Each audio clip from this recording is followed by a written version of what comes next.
isso, porque aqui não é um apóstolo falando, aqui é um Gamaliel falando. Quantos estão entendendo isso? Faz muita diferença. Às vezes a gente pega uma frase dessa e pensa assim, está na Bíblia, é uma regra de Deus. Cuidado, irmãos, porque na verdade, irmãos, no princípio até as coisas do diabo fazem sucesso, e algumas coisas de Deus parece que não dão certo. Sim ou não? Será que você não teve essa experiência? Coisas que são de Deus, coisas que Deus quer que faça, e você começa a fazer e parece que o resultado não aparece, não é? Parece que ele demora para vir, e você pode pensar, eu acho que isso não é de Deus.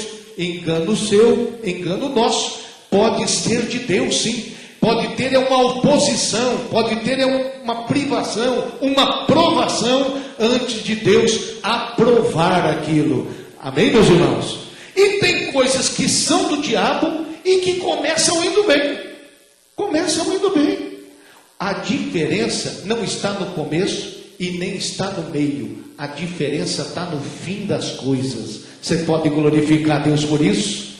Porque aquilo que é de Deus e supera uma passagem de tempo prolongada, irmãos, aquilo passa por várias provas e resistência e acaba prosperando, sim. E aquilo que é do diabo e tem péssimas intenções, as péssimas intenções acabam aparecendo, sim. Então, meus irmãos, temos que tomar cuidado. Gamaliel, ele usa dois exemplos históricos. Um de um homem chamado Teudas. Acreditam alguns que esse Teudas era um mágico.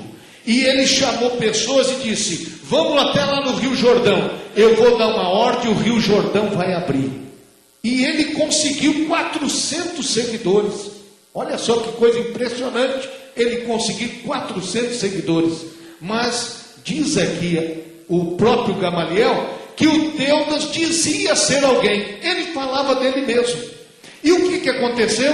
Ele pensava dele mais do que ele era, e os seus seguidores também deram em nada. Amém, meus irmãos? Temos que ter muito cuidado, irmãos, com aquilo que começa extraordinariamente e até ajunta 400, mas acaba em nada.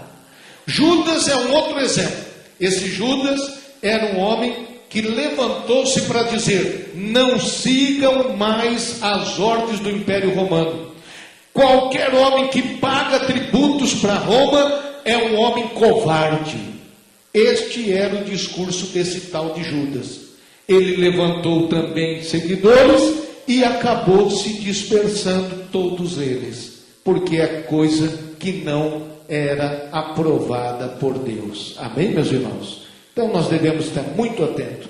Mas resumindo, a primeira estratégia do diabo se chama perseguição. Amém? Neste caso aqui, como Gamaliel convenceu todos, olha só o que fizeram. Diz aí o versículo de número 40. E concordaram com ele, e chamando os apóstolos, e tendo-os açoitado, mandaram que não falassem no nome de Jesus e o deixaram ir. Na primeira perseguição não bateram neles, mas na segunda o açoite chegou. Amém, meus irmãos? Então, naquele momento eles se lembraram das palavras de Jesus, que eles iriam ser açoitados, que iriam ser presos, levados diante dos tribunais, e o Espírito Santo daria as palavras necessárias. Você pode glorificar a Deus, amém? Então, perseguição é a primeira estratégia do diabo para fazer você desanimar, viu, irmãos? Para você desistir desta carreira para a qual Deus te chamou. E o diabo, como ele não tem muito mais imaginação do que isso que a gente vê na Bíblia, então você pode admitir que como ele trabalhou lá atrás com a igreja primitiva, ele também trabalha hoje entre nós. Pode ter certeza. Então, primeiro elemento se chama perseguição. Bom, a perseguição veio, mas não deu em nada. Aí, já que o inimigo externo não resolve, vou criar um problema interno na igreja.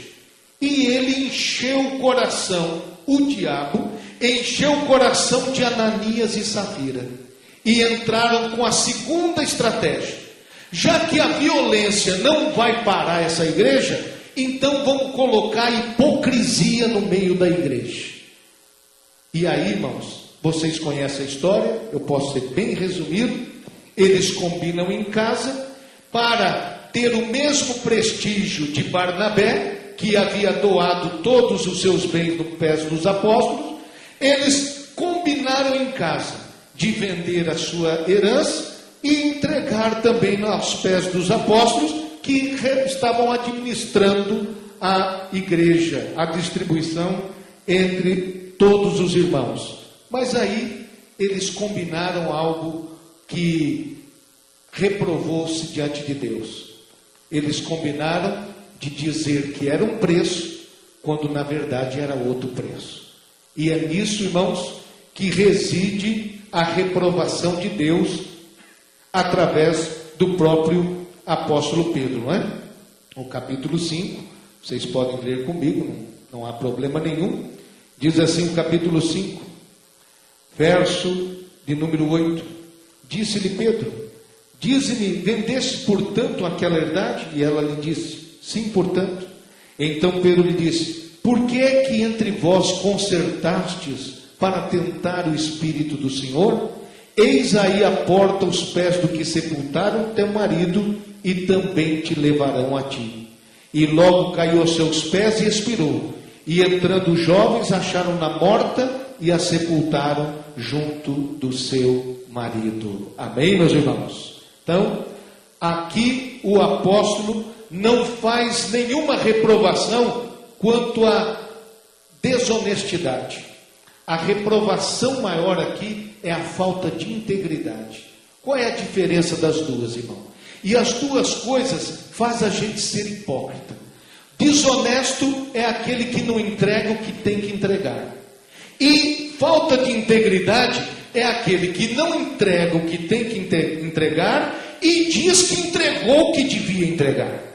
Isso se chama falta de integridade, falta de caráter.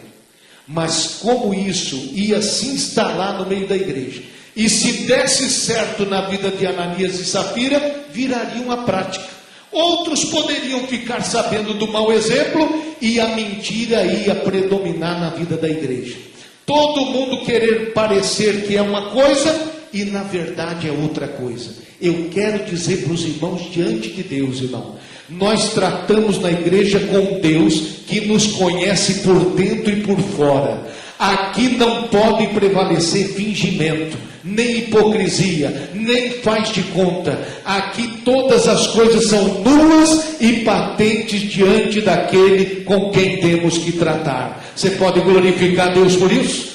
Uma igreja fingida, um crente fingido, um obreiro fingido, ele perde a força de Deus, a graça de Deus, a autoridade de Deus. Ele nem acredita naquilo que fala, naquilo que faz, em todas as suas iniciativas existe o medo, porque aquele que teme, aquele que deve, tem medo. Amém, meus irmãos? Por isso é que diz lá no livro de Eclesiastes sobre isso, não é? Os ímpios fogem sem que ninguém os persiga, não é? É como aquela pessoa que faz um delito e não pode ver um rastro de carro de polícia. Se passar uma polícia, ele já pensa que é com ele. Tem gente assim, irmão, vai viver numa vida dupla, que quando o assunto chega, ele pensa: vão me pegar, agora vão me achar. Então, irmão, sai dessa miséria em nome de Jesus e viva transparente diante de Deus. Seja sincero diante do Senhor, seu Deus, porque Deus ama a nossa sinceridade. Você pode glorificar Deus por isso, amém, irmãos?